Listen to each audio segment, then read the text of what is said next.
the Ghana Journalists Association Journalist of the Year 2016, Kwami Sefa has reiterated concerns by many that the GJA has over the years failed to attract young media practitioners. Here is a playback of our interview with him over the award that was given him, which sparked some controversy. In that interview, he also speaks about, or he responds to rumors that he may be harboring some political ambitions. He's been speaking with my colleague, Benis Abubedu. Started sometime in 93 and then slowly full-time from about late 95. So yes, a little over 2 decades. I've been talking for a living, being on this side, and now I'm on the other side. Yeah, it's great to have you on the other side. How did it all start? How did it all start? Well, how would I say it all started? I guess I was a talkative person. I was a very, pretentious, precautious, loud, nosy, even from when I was a child. And my mother was a broadcaster. And so I remember when I was about 9, 10 maybe, every now and again we'd tune into GBC radio at the time, Radio 2. And you'd hear her voice, presenting Latin American rhythms those days, or some other program. It wasn't really a big deal. But, growing up slowly, then you got fascinated by radio and television. And I remember George Crabb, then of GBC, was the first person who thrust a microphone at me. That was about, maybe I was like 10. I went to work with my mom, and he put me on his lap, and, he asked me a few questions. I can't remember now. Anyway. So fast forward, my interest in journalism, media generally grew. I started writing when I was in school. I was an on and off member of the drama group. Loved to read the newspapers, books, magazines, whatever it is I could lay my hands on. And so I guess I honed my interest those days. But after school, then I started writing for newspapers, magazines and stuff. And then I remember a friend of mine one day came by the house and said, this must have been 91, 92. Said, oh, Charlie, there's this opening at GBC where they're doing television programs. Would you want to do TV theater? So I jumped at it, went along, started doing TV theater, was enjoying it, and was fascinated because now I was on television. And then I met a gentleman called Eko Budumanuel.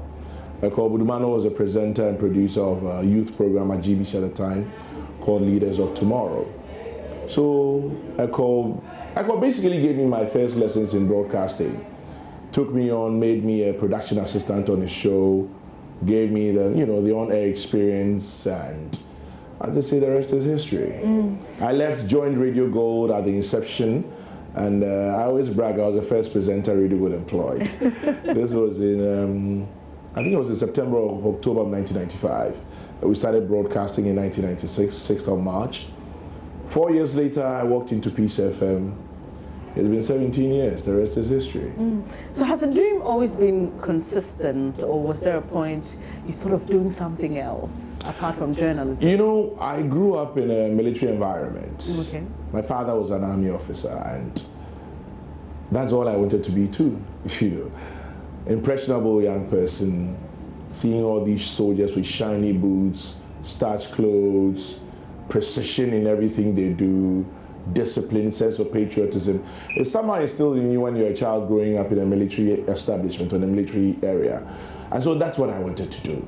I wanted to wear the uniform. I wanted to, feel good about myself and all that. Then slowly it changed. I thought about law for a while, and journalism found me. So these were the 3 areas, but really I wanted to be a soldier. Let's talk about your first time on air, radio. I remember my first time on air. How was it? Now you're interviewing me. Well, I'm used to asking the questions. I know. This was about late 92 or early 93. Yes, I was about 22. And I had done some TVS. So yes, I was used to the camera. But I had never done radio, in the real sense of the word. And this was GBC then. Very strict, very professional, upholding standards and all of that. So you just don't go on air and say just anything. You have to have a script. You don't read your script, you talk your script. So they taught us the difference between reading a script and talking a script, you know. And it wasn't like today where I control my own keyboard, my own console. Over there you had a sound technician who do the controls for you in the cubicle, and then, you know, you start reading. And I remember, you know, the normal beads of sweat, and like 15,000 soldiers are running in your tummy, and you're not too sure if, and then the lump in your throat comes, and then you swallow and it goes. And then they turn the microphone on. Then I started talking. I think by the 10th or 15th second, I just coasted. And that was it. But you know, I say this and sometimes people think I am making it up. Till today, I always have that nervous moment, every time. Just before I sign on, just before I pick up a microphone in a public place to say, good evening, ladies and gentlemen, there's always that momentary pause that only I know. And then you breathe in, you swallow hard, and then you go. For those of us who use the microphone, some people will say, we make it seem so easy. But I'm sure we know it is not that easy. Well, at least for me. Every single day I sign on, I take a pause before I sign on. I don't know why. It's like, and that's with you. Is it also of the fear of the unknown? I mean, for the fear. Yeah, I don't think it's fear. I mean, I've done it long enough to have, you know, developed a tough skin. But it's always there, just that momentary, take it easy, man, take it easy. It's, I don't know, maybe it's the way I was trained. It's the way I've developed myself over time. I do not at any point in time think that I am master of the game. You know, I don't walk around thinking like that. So probably at every point I'm like, Charlie, go and get small apple before you come and sit around. So yes, the first moment was like that. But of course, with time, I've become a lot more confident and all of that. But as I said, every now and again, that momentary, Charlie, easy, comes through. It's been almost 2 decades. You've won a lot More than of 2 awards. decades, actually. Okay. Now I'm feeling very old. Over 2 decades. And you've won a lot of awards. We can see them displayed over here. You have been declared the Journalist of the Year. It's something that a lot of journalists will want to win at least one time in their life. But we've seen or heard a lot of issues. People think Kwami Sefa is great. We can't take it away from him. But should he really be called the Journalist of the Year 2016? Because other people have done daring things. They've gone out to do the stories. They've done documentaries. They've put their lives on the line. But here's Kwami, who's been called Journalist of the Year. And I actually had someone say, is he really working up to take that award? What's your response or reaction to that? To answer that question first, what was I supposed to do? I work in an industry. The industry says we recognize you for your work. What do I tell them? I don't want it? Really? What do I say to them? That I am above it? It is below me? I mean, for a moment, people should ask themselves, first of all, I didn't nominate myself. I didn't vote myself. I didn't declare myself. It was the appropriate institution that did. And this is an industry in which I work. I've been a member of the GJA for about 20 years. Oh, okay, so it's okay to pay dues. It's okay to vote in elections. But when it comes to Journalist of the Year, it is not. Some very serious logic there that I don't understand. I have no qualms with people who think I don't deserve it. I have no issue at all with those who think I'm above it. I'm grateful. It's a good feeling. The industry in which I work says you are the best for the year. Do I think I deserve it? Yes, I think so. Why? I worked long enough and hard enough. You talked about people putting their lives on the line. It says specifically in the citation that I was being honored for my work as a broadcaster, as a journalist, and then also for Project 100, which has to do with incubators. I am buying one of those incubators at $10,000. So far, I've installed 10. That's $100,000 down there. I'm not doing it because I have the money.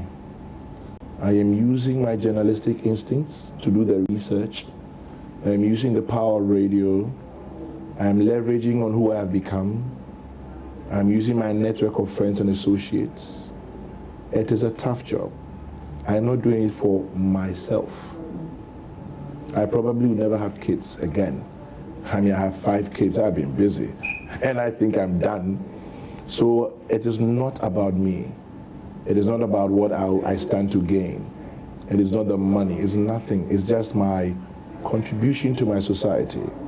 Giving back is all I'm doing. Well, if some people think that it is not hard work enough, so be it.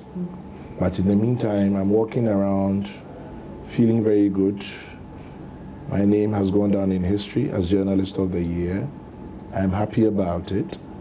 I'm sure it would motivate my children. It would always be a good example for my kids. I'm sure my colleagues at work will be happy for me and are happy for me. I hope it motivates them. And I hope those who are against it in their sober moments, in their very sober moments, they should probably relax and think through. You know, they should take their hate spectacles off. It may not be hate, it may be concern, whatever spectacles they have. And just really look at what I've done in the last 20 plus years and probably read a citation again and find out why I was honored. And I don't begrudge them though. I hear some have degenerated into insults and all of that. But Madakra, Madakra, because it will not be reversed.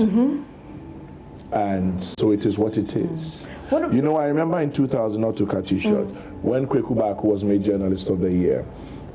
To quote Kweku Baako, these ugly noises began. They arose very strongly. Austerity has been kind. Today, look at Kweku Baako. And can anybody tell me that his contribution to journalism and to society and to debate in the public space is not worth mentioning? In 2002 or 3, when Komla Dumo the late was voted Journalist of the Year, these noises came up again, these ugly noises, to quote Kweku Baako. And sadly, when Komla passed, it was a nation united in grief.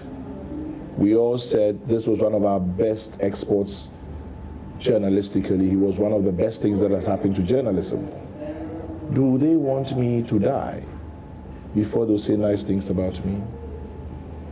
Is that what it is? Maybe not. They only believe, for some of the arguments I've heard, that for your project with the incubators, for example, it's a great humanitarian work. Maybe you should have received an award. I know you've received a couple of awards from other organizations, but maybe the GJA should have given you an honorary award and probably declared someone else Journalist of the Year. Beautiful idea, but I'm not responsible for that. Is this development journalism I'm doing or is not? Is not? You can always win. You win some, you lose some. So you think you deserve the award? Oh, I do. What do you expect me to say, that I don't deserve it? I mean, like, seriously? I walked upstage to pick it up. I'm happy about it. I'm happy my name is going down in history. And you want me to say I don't think I deserve it? If you hadn't won Journalist of the Year 2016, who do you think should have won it? I don't know, because honest to God, I don't know who else was shortlisted. I don't know. But you see the works. I am pretty sure, I want to assume that you watch the news, you hear the stories. What was your biggest... I don't hear all the stories. I don't watch everything. But the biggest story you may come across? Biggest story. Ooh. for 2016? I think Manasseh did some good work with his investigative pieces. That strikes me almost immediately. Manasseh Azuriawini, I believe, he did something about the assemblies and how we're losing money. Robbing the assemblies was actually this year, but I think last year the biggest thing he did was with the Ford saga. The Ford saga, for example, fantastic. I don't know if he presented it. I don't know. That's why I say I don't know who was shortlisted. I don't know who was interviewed. But you didn't present any work to be nominated or awarded 2016 Journalist of the Year, did you? We presented work on the incubators. Okay. Towards the end, yes, we presented work on the incubators. And it is what it is. It came out the way it did, you know. And so, well, I don't know, maybe if I wasn't alive, then they would say all the nice things about you. You know, let's learn to appreciate people whilst they're alive.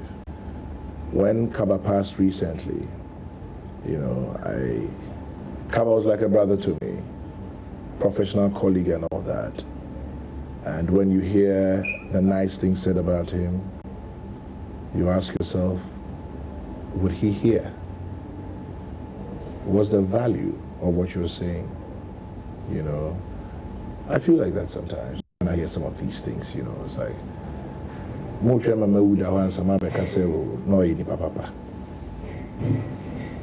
you know. Anyway, it is what it is. What has been your most fulfilling moment as a journalist? That's the toughest one you've asked me. It's even tougher than the one you thought was tough. What has been my most fulfilling moment? There have been so many pluses in the last 20-something years that I'm not sure I can point to a specific one. I remember in 2003 or 4, there was this story we did a follow-up on 3 widows who had been kept, quote-unquote, captive for close to 10 years because their husband, who was a king or a chief, had passed and his final funeral rites had not been performed. And these women, the youngest was in her mid-70s, had been kept indoors for a decade or so, something like that. It was first started by, I think, was it Peggy Amadonko at GBC? I'm not too sure. Somebody started it. And then we had a reporter then in Kintampo, Odihunu for Jackson, and we had him go and check it out as well. I think one of my biggest moments was when they eventually got their freedom. It was, you know, as they say, radio gets results.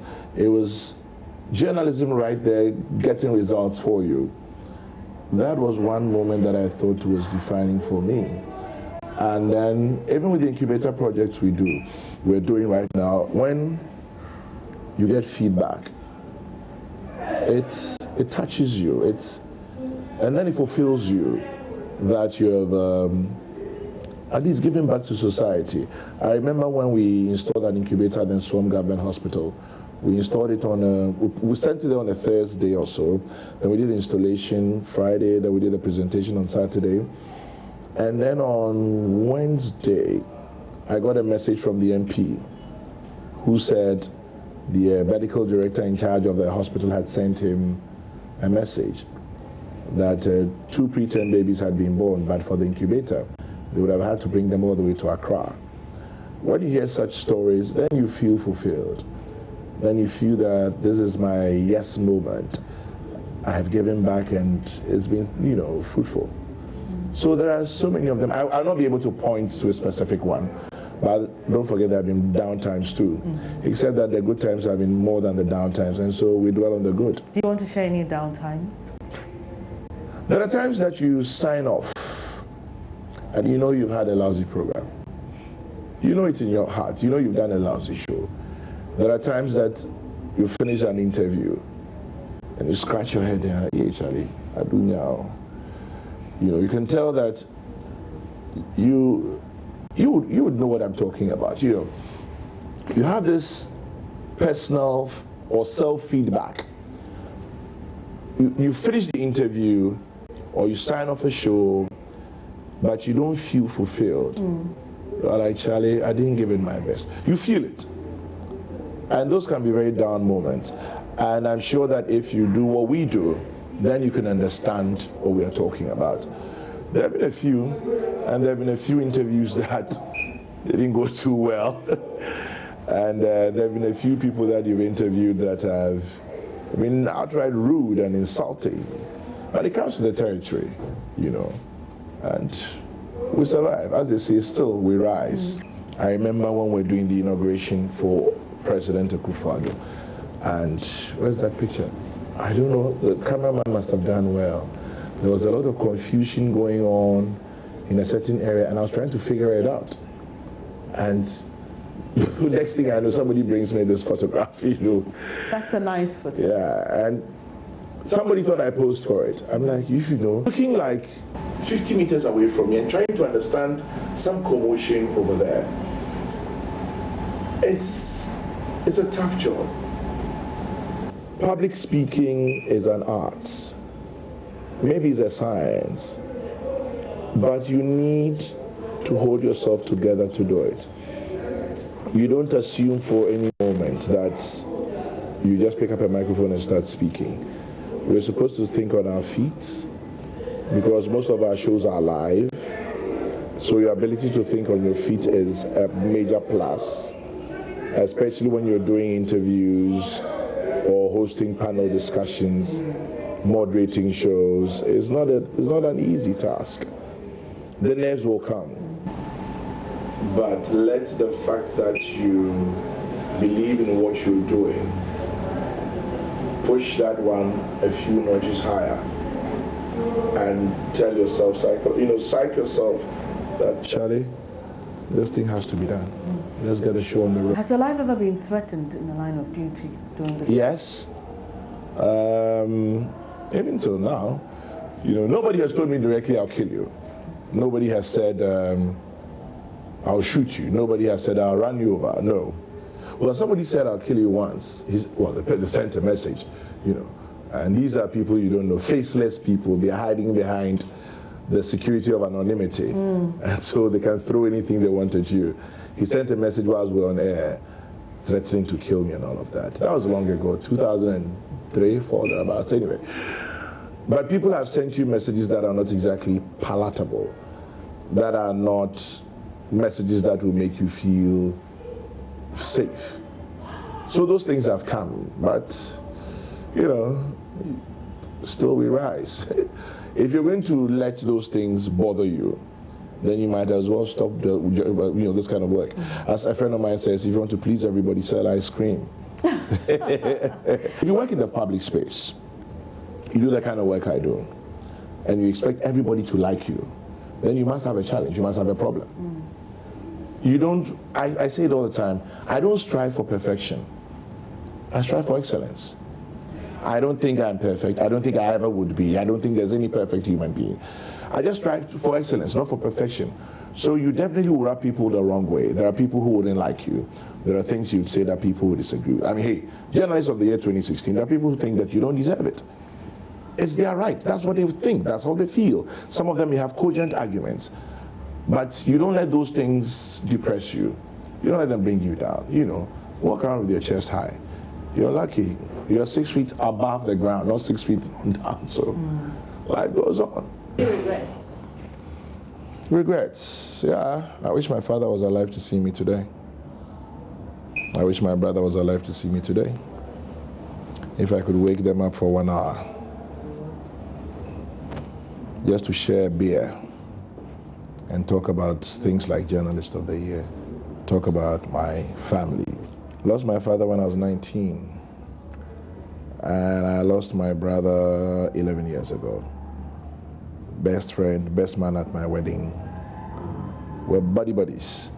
That must be very difficult. It was. Is he your only sibling? Only brother. Okay. And then I have one sister, that's it. Let me take you back to your project, Yeah. one on the incubators. I'm just wondering, there are a lot of things you can do, there are a lot of projects you can work towards. Why incubators? What inspired you? Good question. Previously, I'd raised funds to set up a renal center at the 37 Military Hospital. I did it in collaboration with the Christian Council Microfinance Limited. We raised the equivalent of $150,000. And after we're done the presentation, we're thinking about what else to do. And the programs manager for the project, his name is Dennis. We're having a drink one day and just talking, and he says, why don't we do incubators? I'm like, incubators? My mother said I was putting an incubator 47 years ago. Well, I don't remember, obviously, but my daughter, who's 12, was also putting an incubator for a few days. And so when he mentioned incubators, I was like, okay, let's give it a shot and see. But then we don't just get up and say we're doing incubators. Let's do a needs assessment, let's research. So we went to doctors and other people who we believe knew better than us to educate us on it. Do we really need incubators? And then we're hit with the shocking figures and the reality. Police hospital did not have an incubator. We put one there. I'm not talking about a hospital that is in the very rural part of Ghana. This is a hospital in cantonments. This is a police hospital. So the reality of the situation kind of shocked us. You know, La General Hospital, they didn't have an incubator. Kids are born there and they just die. If you've had a kid before, if you had a child before, you will understand why we need incubators. If you've lost your child, a baby, before, you will understand. And when we started, we realized there was such a huge need for it. We didn't think the problem was this big. And so I guess the fact that we're able to solve a problem continues to motivate us. You know where Prestia Huni Valley is? We sent an incubator there. That entire area did not have one. Ours is just one. It is not enough. So we're doing our best, but obviously our best is not exactly the best yet. Tamale, we've sent one there. We sent one to Insom Government Hospital. We sent one to Takoradi. We sent one to Cape Coast. And initially, the motivating thing was, let's give back to society. And then when we started, and we're hit with the enormity of what the real issues were, the fact that we're able to provide a certain solution is motivating enough. I mean, when you go and see some of these preterm babies in the incubators, then it will shock you.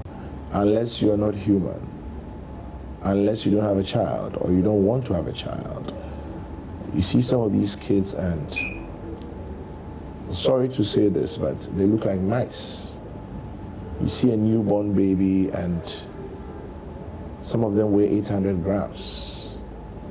I mean, close your eyes. Can you imagine 800 grams? You know, that's like a box of sugar or something like that. Yeah. Tiny for a baby. I know somebody whose preterm baby was so small that his wedding band could slip all the way to his wrist. Yeah. So the kid's hands and wrist were smaller than this. And so he has a picture of that child when he was born, and he has slipped his wedding band in you. Now, if you have a child like that, it will break you down as a mother or as a father. And so if we can provide this as a way of mitigating whatever it is that they're going through, to God be glory. It's a very emotional thing.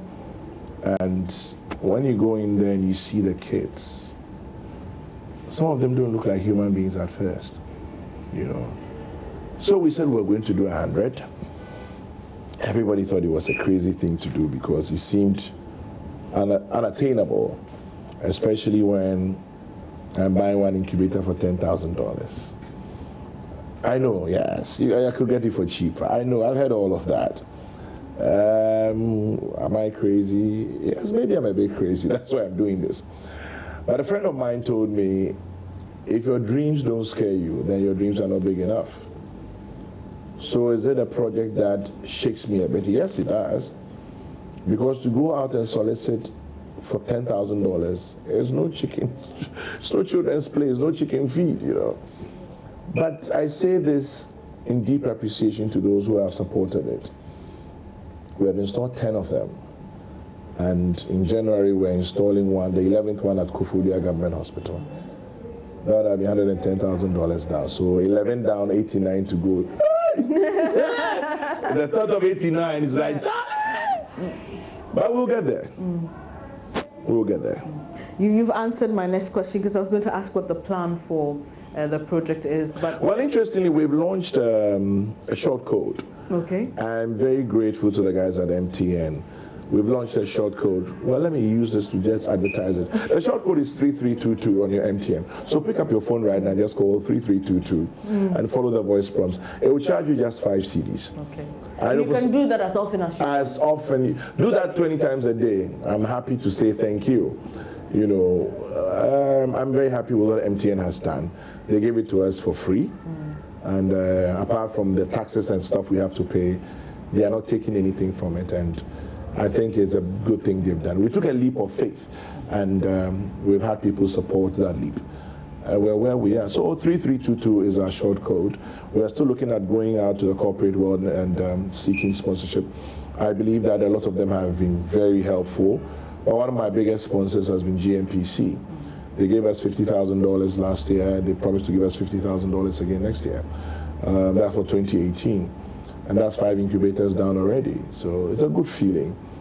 It'll be tough, but we're hoping to get there. I don't know when we'll get to 100, but I hope we do. Sure. You started when we had just come out of the era of silence, you know, and then the new wave, which we're all enjoying, began. Yeah. And so you've seen quite a lot. I can't say that you've been with the new era from its inception. What's your assessment of journalism in Ghana, how we've grown, how it's evolved?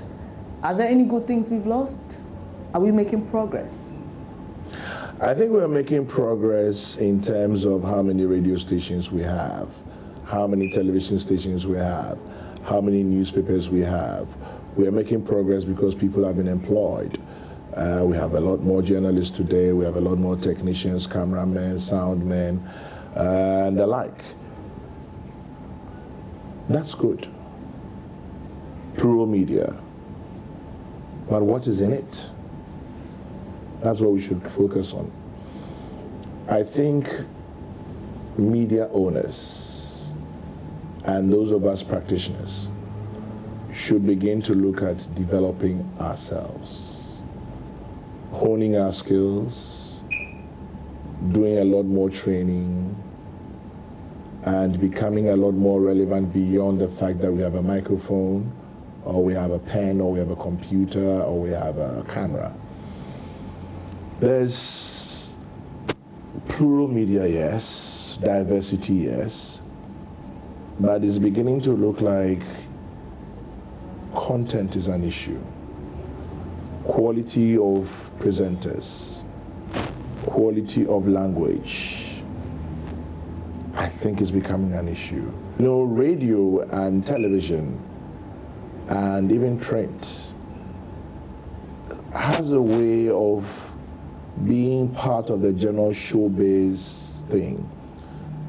We create stars, we are star makers, we are stars ourselves, and so I think that there's a lot more focus now on the show aspect of showbiz, and the biz aspect doesn't seem to be properly taken care of. It looks like the biz aspect probably has to do with only the bank balance, but not the quality of the people we are putting on radio and television, or having write our stories, the online people, the print media, the issues we want to talk about. It looks as if the more sensational you sound, the better you're perceived to be. I'm afraid for us. I'm afraid for us because I'm a bit of the old school as well. What excited us about journalism had to do with good stories, good writing skills, very good speaking skills, decent television and radio presentation. Those were the things that excited us about wanting to do what we are doing today. It didn't have to do with seeing your face on TV or hearing your voice on radio. I remember the first time I saw my byline in a newspaper, story by Kwami, Sefa. I couldn't sleep. I was like, what? Me too. You know, it was a big thing for us. But over time, it seems like it's normal. Oh, you know. So I think we've lost a bit of the professionalism. This is serious business. You are like a town crier of old. You are the person through which information is, you know, you're a conduit for information for the consumption of the general public. So the thing about inform, educate, entertain, it looks like we are dwelling a bit more on the entertain than the educate and inform. And that is where I personally have a problem.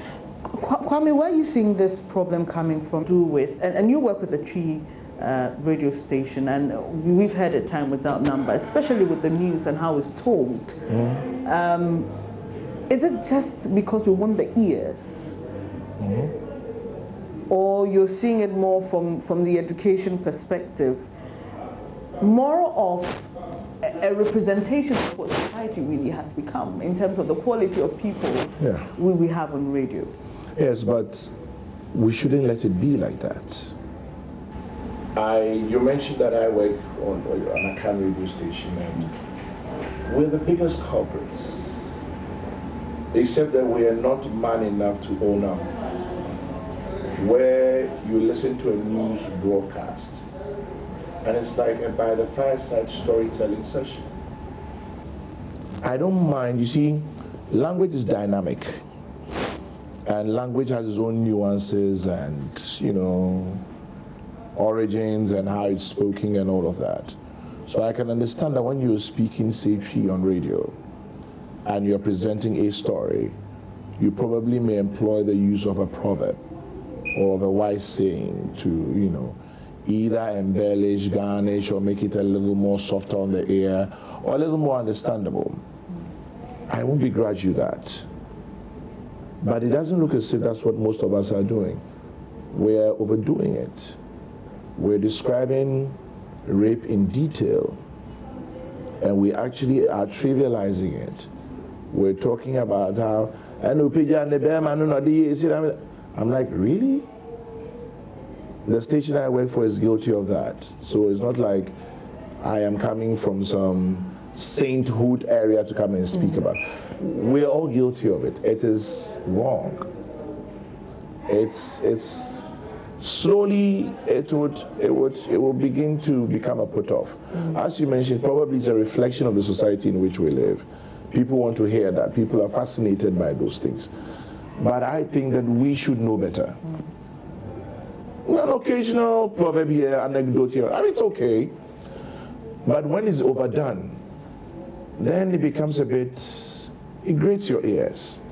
So what do you suggest we do? Because I'm just imagining you've trained the people's ears. That's what they want. That's what they've learned to hear. And so when they don't hear that, it's not usual for them. How do we go back to being you professional, don't go back. Straightforward? You can still be professional. I mentioned that it's okay to add an anecdote, tell a joke, you know, a proverb here and there. You can do that, but don't overdo it. News is serious business. Who determines the level and says, well, this is overdoing My dear, common sense determines it. It's just plain common sense. I mean, if a news presenter is reporting on a rape incident, that is criminal, that is traumatic, that is disturbing, and begins to garnish the story of rape, and talks about the size of the man's manhood and tries to describe the gyration. That is wrong. It is just common sense. It is not taught in any school. It is not read from any book. It is just you, your conscience, and common sense. When you say something now, can I say who are you trying to impress? Maybe if we start punishing people, we'll see a stop. So where are the owners? Where are the program's directors? Where are those in charge of content on air? Maybe they are the ones who should look at punishing, And you mentioned that we've fed these things to the listening public for so long. We can take it back slowly without having withdrawal symptoms. We can. Somebody is describing something where the president is, and they have to describe his looks and really. This is the news. If you're doing it on a morning show, an afternoon show, some other show, fine, but this is the news. News is supposed to be hard, cold facts. But because language has changed, I am willing to allow a certain, leverage, a little crossover where they can play around a bit. But common sense should tell us that we shouldn't overdo it. Because when you overdo it, then it becomes boring, honestly. I don't know how you feel, but I don't feel good about it. Especially those of us in account stations. We are the ones who are the guiltiest. I met someone who says, you know what, it's such great relief when I listen to an account station, because I don't only get the information, I get to laugh as well. I know. That's why I'm saying we virtually have trained the people to like it. So let's let them like it in a bit more of a professional way, But then if they don't do all those embellishments and the descriptions you give, then how then do the people laugh? But how do you tell a story about rape and think it's a story that has to be laughed about? How? Rape is not a laughing matter. Exactly. No. So, on serious issues like murder, the lady who recently said to have beaten her child to death, I had a radio presenter reading the news, and the lady's photograph was on the front page of the Daily Graphic. Trivializing. Exactly. She is beating her child to death. She probably didn't do it deliberately. She thought she was punishing him. This is what has happened. You're reporting on it. Why are you taking sides? Why are you describing her physical attributes and denigrating her because this is what the story says? So why don't you just say that her photograph is on the front page of the graphic? This is the story. Where they are somewhere, so I can take that little opinion that you add. Where are somewhere, hey, where they are somewhere, no, people are not watching. Move on. When you're talking about Ebony Rains and Shatawale and some other exciting thing, then you can do all the silly things we all want to do, because that's the entertainment part of it. But when it comes to serious business, especially with news presentation, I think that there's still, as they say in the school report, more room for improvement. Okay, let's talk about issues with the Ghana Journalists Association itself. You've been a member of it, you mentioned, for quite a long time. We've seen leadership, we've seen the transitions. A lot of my colleagues, who are younger journalists like myself, feel we need a certain vibe that includes us as young people.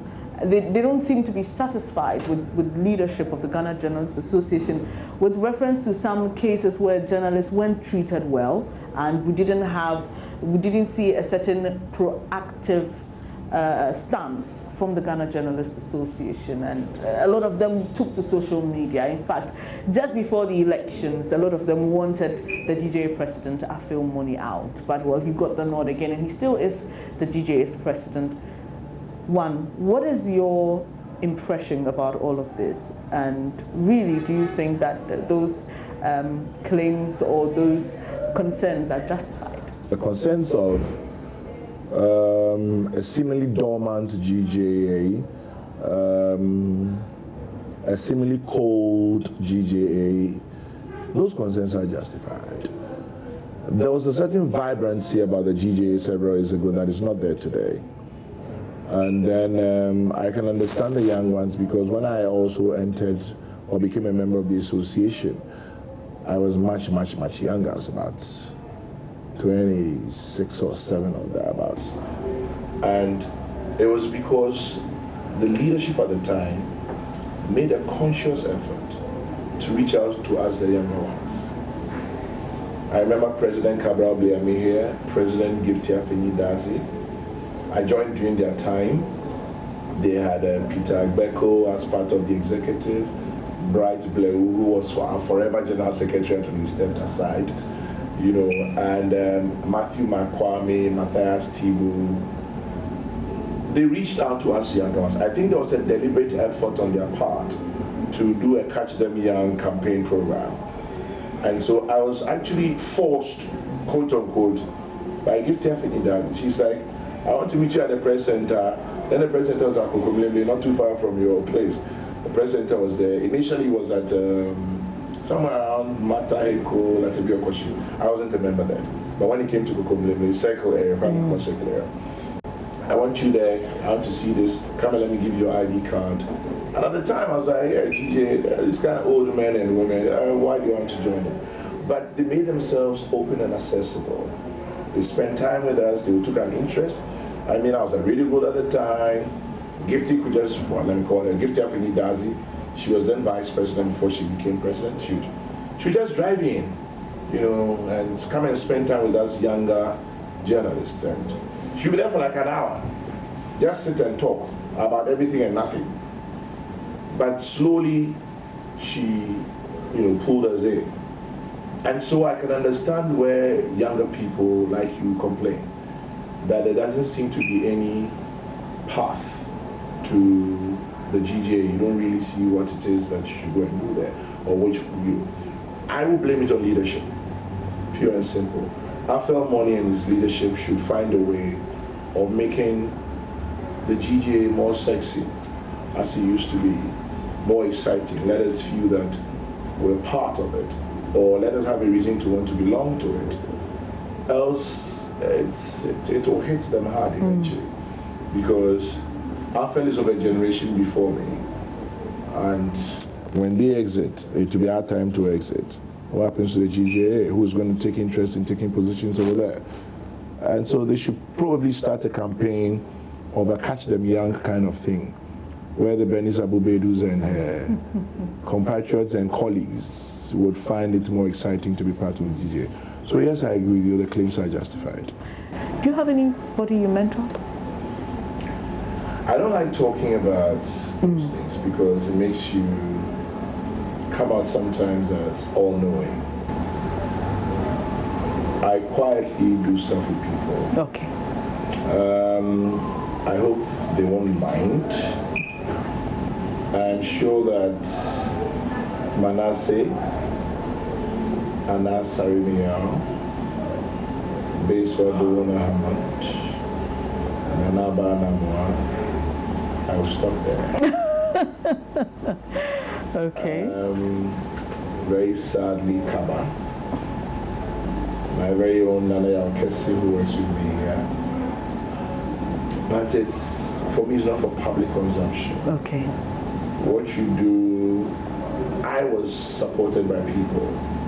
I do the little I can to support others. But I don't like to talk about it because then it's as if you have some more high ground. Sure, say you sabi, so that I be you they talk. You know, sometimes, just sometimes, when you try to reach out, some people see it as interference. Waiting. So we to us we did our one corner. You know, sometimes it is misconstrued. Okay. I remember the first time I reached out to Manasseh. When I stretched my hand, he stretched his. And that was it. Anas Sarimiyao had already been mentored by Kweku Bako. And when I stretch, he stretches back. There are a few people also, but you don't always want to talk about it. Some of them are warm and receptive. Others think that you are necessarily intruding. Okay. And so you're cautious. But you guys also reach out. Sure. We will. And let's see how it goes. Great. But when I saw you, I told you, I said, oh, so it's you. Yeah, I've heard your voice several times. You know, presented by a bed. I said, okay. reads well, nice voice. All right, she's cool. Okay. Don't worry, we'll talk about the negatives on a personal level. The things that can improve. but let's put journalism and your practice aside. I usually like to find out from people what their faith base is. Really, what keeps you going apart from, you know, preparing your show and making sure you have all your facts right? Do you believe in anything, and what's your faith? I like your question. Do you believe in anything? Yeah, I believe in me. I believe in God. Because that Nigerian said, there is God. If you have been through what I've been through, there must be a God somewhere that has been so gracious. I was born and bred and raised and baptized and confirmed a Presbyterian. And I came from quite a strict Presby home as well.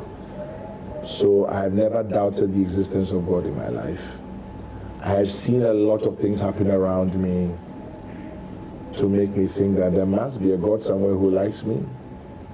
Because I wasn't, I've said it before, I wasn't the brightest in my class. But somehow here I am, you know, and I've been through some very ugly moments in my life. It didn't happen overnight. Journalist of the Year didn't happen overnight. All these things you see here didn't happen overnight. There was a lot of hard work. There were a lot of down moments.